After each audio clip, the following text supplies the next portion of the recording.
Welcome to Going the Extra Mile, a podcast brought to you by Newleaf Training and Development. Each edition is sure to lift your spirit and encourage you in today's working world. Enjoy! Call me judgmental, but I always believe you can learn a lot about someone when they're away from work. What do I mean? Well, in my experience, those three words, out of office, can reveal a great deal about a person's spirit of service or lack thereof. Let's take a stroll around and I'll introduce you to 5 people who are out of the office. Let's see what we can glean about their level of internal customer service. Firstly, there's the colleague who doesn't even have the courtesy to inform fellow workers that they're actually out of office. Your emails and phone calls go unanswered. It's no wonder that when this person eventually returns, they're overwhelmed for a few days, simply dealing with all the unread emails and unheard voicemails. This person seems very self-centered to me. They're on vacation and they're just out. They don't see the need to inform anyone else as they think independently, even in interdependent circumstances. Secondly, there's the person who is kind enough to let co-workers know they're out of office by setting such a message on their email and office voicemail. At least fellow staff know their co-worker is out of the office, but the question now is, and when will he be back? There is an awareness of other people's existence by informing us they're out of office, but there's still a lack of consideration for the practical needs of others.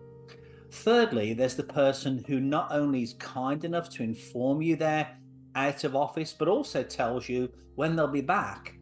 Such consideration of others is evident in this person's emotional intelligence, EQ as it's called, as they realise someone else's work may be affected by their own unavailability. At least the inquirer knows when that colleague will return. Fourthly, there's the person who proactively informs the inquirer who they can contact in their temporary absence. What a great idea. This person understands that the economic world needs to keep moving while they're out of office, and they have such a high consideration of this fact that they carefully inform you who is handling what for them while they're away.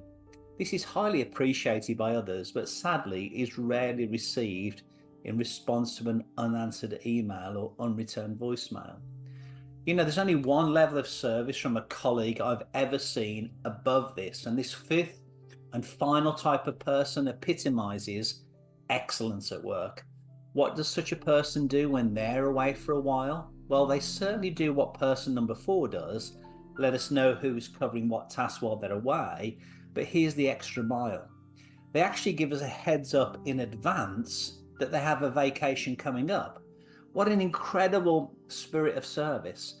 I witnessed this just last week, which sparked the idea for this article in my mind.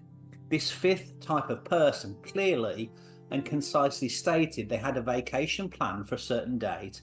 The email footer and voicemail sign-off mentioned the dates from and to when they'd be away, and also shared which colleague will be covering which key task in their absence. This was immensely useful and greatly appreciated. I had the opportunity to speak to this rare breed of person and asked where they got the idea to do such a wonderful thing. Was this a corporate mandate? Was this something they'd learned in a customer service seminar? Did they read a book that inspired them? If so, what book? Their supply was simple. They said, and I quote verbatim, "I just treat people the way I'd like to be treated. I do my very best to anticipate people's needs, and I find that when I seek to be of service to others, all is well." Now that's the golden rule in application. And there you have our 5 types of colleagues and how they choose to inform others when they're out of office. Which one are you?